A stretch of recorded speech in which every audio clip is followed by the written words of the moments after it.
तो सर मेरा जो नेक्स्ट क्वेश्चन है सर, कभी कभी क्या होता है ना कि ओवरलैपिंग पीरियड हम लोग को फील होता है। कभी कभी मोमेंटरी हैप्पीनेस फील होता है और कभी कभी वर्थलेसनेस फील होता है। तो ये जो होता है ये कभी कभी किसी किसी के साथ होता है और कभी अचानक अचानक से होता है, तो इसे कैसे ओवरकम किया जा सकता है? ये जो क्वेश्चन आप पूछ रहे हैं, देखिए मोमेंटरी हैप्पीनेस और जो ओर्थलेसनेस, मूल्यहीनता, तो ये एक नॉर्मल टेंडेंसी है। मान सकते हैं कि हमको बहुत सारे चीज़ में कभी कभी खुशी मिलती है, बहुत सारा चीज़ में हमको वैल्यूलेस लगता है। ये बहुत ही कॉमन चीज़ है, लेकिन यही कॉमन चीज़ शायद किसी किसी को अनकॉमन हो जाती है और किसी किसी को बहुत सारा प्रॉब्लम दे जाती है। जैसे मैंने बोला कि जो पोलैरिटी चेंज होता है, जैसे बाइपोलर में कभी कभी वो लोग शांत रहते हैं तो सारे कुछ नॉर्मल रहता है, लगता है कि हाँ अच्छा हो गया, इसका तो कोई प्रॉब्लम नहीं है। लेकिन जब वायलेट हो जाते हैं तो उनका आप कंट्रोल नहीं कर सकते, उनकी जो वायलेशन है, उनका जो एग्रेसिवनेस है। तो इसी तरह हर इंसान जो है, हर किसी के पास इमोशंस है, क्योंकि इमोशंस क्रिएट कैसे होता है, इमोशंस हमारा स्टिमुलस से क्रिएट होता है। आप थोड़ी सी ओवरव्यू मैं यहाँ पे देना चाहूँगा। जो सिस्टम के बारे में मैं बात कर रहा था कि कैसे सिस्टम काम करता है। बायोलॉजिकली सिस्टम ऐसा समझा गया है कि आपकी जो भी 5 सेंस ऑर्गन से जो स्टिमुलीज आप ले रहे हैं, वो डायरेक्टली न्यूरोट्रांसमीटर के थ्रू में न्यूरॉन्स के पास जाती है, जो इन्फॉर्मेशन कलेक्टिंग सेल्स है। तो न्यूरॉन्स उसको ब्रेन सेल के पास पहुंचाती है और ब्रेन सेल नर्वस सिस्टम को उसी अकॉर्डिंगली कंट्रोल करते हैं, या उसी अकॉर्डिंगली हार्मोनल प्रोसेस या केमिकल रिएक्शन चलती है। ये बायोलॉजिकल प्रोसेस है। लेकिन जो मेन पार्ट है, अगर ये बायोलॉजिकल प्रोसेस को पकड़ के चलेंगे तो हमारा जो साइकोलॉजिकल डिजॉर्डर पार्ट यहाँ पे नहीं है।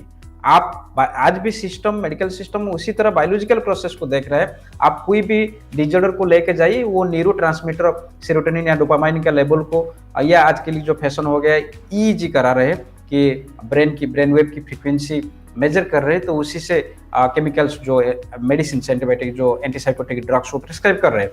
लेकिन प्रॉब्लम वहां पे नहीं है। आप अभी गुस्सा हो जाएंगे तो आपकी जो न्यूरोट्रांसमीटर लेवल वो आपको मेजर करेंगे, उसके बाद आप शांत हैं, उसके बाद आप खुशी है, बहुत ज्यादा खुश है। तो ये 3 स्टेज में अगर न्यूरोट्रांसमीटर को आप मेजर कर सकते हो तो डेफिनेटली इसमें मेजर फर्क दिखने लगेगा। तो ये कोई बड़े बात नहीं है। हमारा मूड ऑफ है तो ऑब्वियसली न्यूरोट्रांसमीटर की वजह से होता है। हमारा मूड स्विंगिंग हार्मोन जो फ्लक्चुएशन हो चुका है या डाउन हो चुका है, तो इसलिए हमारा मूड ऑफ है। ये जब खुल जाता है, ये जब नॉर्मल लेवल पे आ जाता है तो हम नॉर्मल हो जाते हैं, ये जब हाई हो जाता है तो हम हाइपर एक्टिव हो जाते हैं। ये हर किसी के लाइफ में 24 आवर्स में साइकिल चलता रहता है। हम अभी बात कर रहे हैं, अभी अगर ब्रेन वेव को मापा जाए तो ये लगभग 8 से 10 हर्ट्ज के अंदर रहेगा, हमारा जो थीटा या बीटा स्टेज में रहेगा।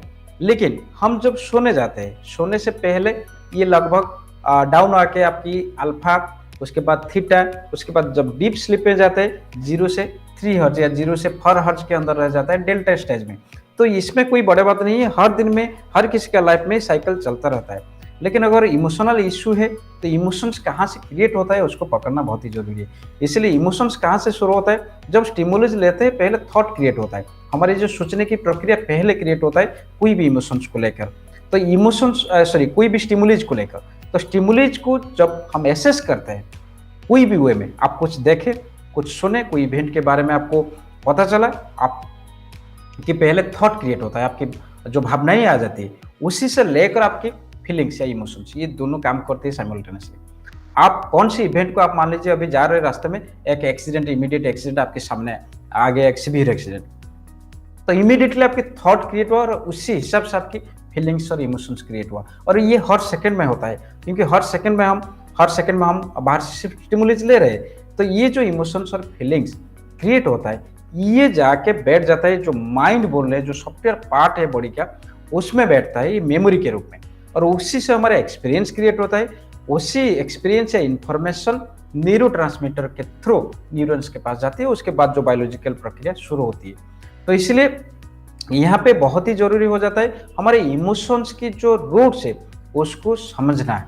इमोशंस के रूट को जब तक हम नहीं समझेंगे तब तक हमारा प्रॉब्लम बढ़ते जाएगा। तो हम कभी कभी जो खुश हो जाते हैं, कभी कभी उदास हो जाते हैं, कभी कभी टोटल होपलेसनेस लगता है, तो इसमें कोई बड़े बात नहीं है। लेकिन अगर आप बार बार हो रहे हैं, yes definitely there is a problem. आप इमोशंस को सही तरीके से हैंडल नहीं कर पा रहे, जो पहले हम बात किए थे इमोशनल अनस्टेबिलिटी के ऊपर, और कभी कभी आपको टोटल डाउन लग रहा है, अगर ये बार बार रिपीट हो रहा है, शायद आपको साइकोलॉजिकल डिसऑर्डर की तरफ आप इंडिकेट कर रहे हैं, तो उसके लिए जो ट्रैक हम बात कर चुके हैं। लेकिन अगर कभी कभी लग रहा है तो उसको हैंडल कैसे किया जा सकता है। हम अगर ज़्यादा खुश हो रहे हैं तो वो भी प्रॉब्लम है, ज़्यादा चेयरफुल हो रहे हैं वो भी प्रॉब्लम है, और ज़्यादा दुखी हो रहे हैं, खुद को जो होपलेसनेस मान रहे हैं या वर्दीलेसनेस मान रहे हैं, हमारा मूल्य कुछ नहीं है, हमारा वैल्यू कुछ नहीं है, हम कोई काम का नहीं है, अगर ऐसा फील कर रहे हैं तो यस डेफिनेटली ये टेक्निक मैं बता रहा हूँ वो आपको बहुत ही काम में आएगी। पहले तो आप जब भी खुद को मान रहे हैं कि हमारा कुछ वैल्यू नहीं है, हम कुछ नहीं कर सकते, या हमारा जो मूल्य है वो कोई नहीं समझ रहा है, तो आप पहले ये जो कमांड्स है, ये जो थॉट्स है, उसको बंद कीजिए। क्यों बंद कीजिए, मैं बंद करना क्यों चाह रहा हूँ, क्यों स्टॉप कीजिए, क्योंकि जब आप खुद को आपकी वैल्यू गिरा देते हैं खुद के बारे में, तो आप खुद को डिवैल्यू जब कर देते हैं, it means you are not accepting yourself fully. आप खुद को एक्सेप्ट आज तक नहीं किए फुल्ली, ये पहला थिंग है। आप खुद को, ये एक सेंटेंस बहुत बड़ा टॉपिक है, तो मैं इसलिए इसको सिंक्रोनाइज कर रहा हूँ। आप अगर खुद को एक्सेप्ट करते हैं, आपकी काबिलियत, आपकी एबिलिटी, आपकी थॉट, आपकी अपब्रिंगिंग, आप सारे चीज को 100% अगर आप एक्सेप्ट करते हैं, आप खुद का रेस्पॉन्सिबिलिटी खुद लेते हैं, तो ये थॉट कंट्रोल में आ जाएगी, ये थॉट नहीं आएगी। आप खुद को कभी भी डिवैल्यू नहीं कर सकते। दूसरे जो मैं हर का ये सिचुएशन में आपको बताता हूँ, थोड़ा सा स्पिरिचुअल वे में आप सोचिए। जब ऊपर कोई बैठा है, सारे चीज का भार आप मत लीजिए, क्योंकि भगवत गीता में श्री कृष्ण ने अर्जुन को यही बताए थे कि आप इतना मत सोचिए। जब श्री कृष्ण ने सारे रिलेटिव्स को, उनकी अपनों को जब देख के युद्ध क्षेत्र में जो अस्त्र छोड़ दिए थे, और श्री कृष्ण को पूछे थे कि मेरा रिलेटिव्स है, मेरा बंधु है, मेरा भाई है, मैं उनको कैसे मार सकता हूँ, ये तो मेरे लिए पाप है। तो इसलिए श्री कृष्ण का जो मुंह से शुरू हुआ था जो भगवत गीता है, वो हमारा लाइफ स्किल्स है। इससे बेटर लाइफ स्किल्स का किताब आज तक दुनिया में नहीं है। तो इसलिए उसमें जो मेन पॉइंट्स है यहाँ पे, अकॉर्डिंग टू आवर सिचुएशन, उसमें जो बातें बताए थे, आप कर्म तो कीजिए, आप बुरा भला क्यों सोच रहे हैं, आप कुछ काम मेरे लिए भी छोड़ दीजिए। तो जब श्री कृष्ण ने जब अर्जुन ने उनको समझा नहीं था, उनको जाना नहीं था, इसलिए वहाँ पे उनकी रूप दिखाए थे, उनकी जो डिवाइन पावर उसको महसूस करवाए थे अर्जुन को। उसके बाद अर्जुन फिर एग्री हुए थे कि युद्ध करने के लिए, क्योंकि वो समझ गए थे कि ऊपर तो ये क्रिएटर बैठा है, ये यूनिवर्सल पावर बैठा है मेरे साथ, तो उसके ऊपर भी कुछ छोड़ दीजिए। इसलिए हर वक्त हमको भी लाइफ में, मैं देख रहा हूँ ज्यादातर जो साइकोलॉजिकल डिसऑर्डर या जो एजेड पीपुल है, जो थोड़ी सी 40-45 ईयर्स की जितना भी पेशेंट्स आ रहे हैं, बहुत ज्यादा सोचते हैं मेरा लड़का क्या करेगा, मेरा लड़की की शादी कब होगी, मेरा फैमिली का क्या होगा। अरे भाई, तुम थोड़ी सी तुम्हारा कर्म के ऊपर फोकस करो, थोड़ी सी जो फल है, जो रिजल्ट है, उसके ऊपर तो थोड़ी सी टेंशन छोड़ दो, वो तो भी बैठा है।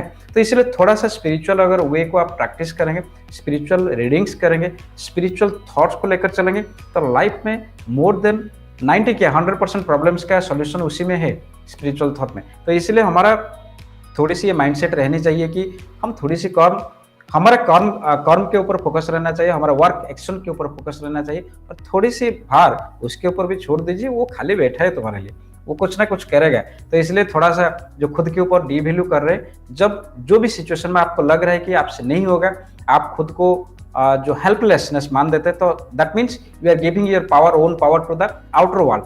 आपको आउटर वर्ल्ड इन्फ्लुएंसेस ज्यादा कर देगा, इफेक्ट ज्यादा कर देगा। मैं जितना बोल रहा हूँ जितने बार कि आप बाहर 95% लोग बैठे हैं आपको अपने ये जो डालने के लिए, नीचे दिखाने के लिए, या नीचे भेजने के लिए। तो इसलिए आप खुद को कभी भी डिवैल्यू ना कीजिए, क्योंकि आपकी वैल्यू आपको पता है। तो जब भी आपको लग रहा है, आपको फील आ रहा है कि मेरा वर्थ नहीं है, तो आप ये स्पिरिचुअल थॉट को थोड़ा सा प्रैक्टिस कर सकते हैं। सेल्फ एक्सेप्टेंस को बढ़ाइए, सेल्फ लव को बढ़ाइए, देखेंगे सारे कुछ फिर से आपको नया लगेगा।